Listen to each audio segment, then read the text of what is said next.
from 2008 to the present, the working class that did the worst were the British. Their real wages dropped 10 to 15%. Other people were flat. We were flat in this country, but theirs really dropped. So it's savage for the British working class. So one would expect something unusual from them because they've really been whacked. They got whacked by the crash of 2008, and they got whacked by the austerity program of the conservative government ever since. So when the conservatives, reading their political tea leaves in the inimitable upside-down way that these people do, decided it would be a monstrously clever thing to deal with the right wing. They're already a right-wing group, but the further rights, who were, just like everywhere else, pointing the finger at foreigners. Just like Trump attacks immigrants or attacks our trading partners, foreigners all, so they would do it. It is Europe that's doing it to us.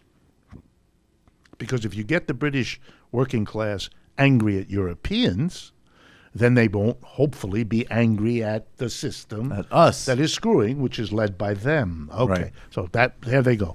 So the right-wingers do it, but the others don't want to do that because they're making a lot of money. They are okay. They've recovered from the crash, and they're doing particularly well hiring Polish and other workers who come across from Eastern Europe to get jobs in England, and this is all working nicely for them.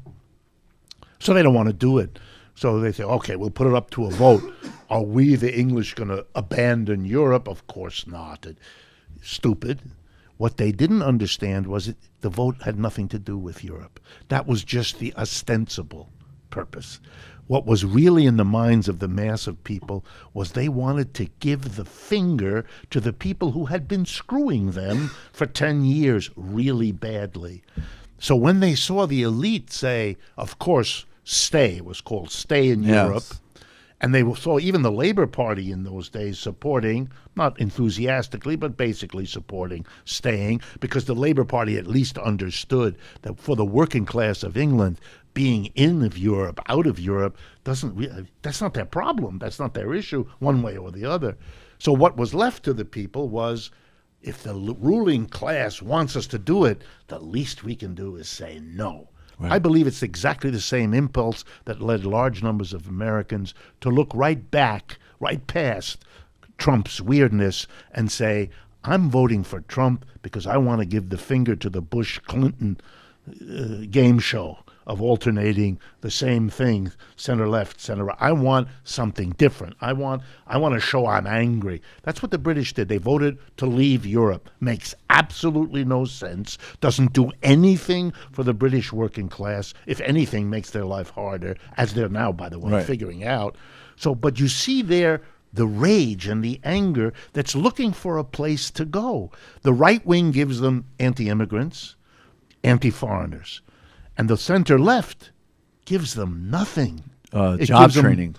More of the same Learn old how stuff. to use the internet. That's why, have skills that will equip you to contrary compete to a in the lot of my 21st friends, century. if this keeps up, if we're going to get another Clinton or a clone of Clinton versus Trump, I think his chances are good because he'll run the same game, the only game he knows anyway, to be Mr. Outrageous, and people are going to feel outraged, and they're going to go with the outrageous guy because the return to normalcy isn't attractive. That's not going to happen.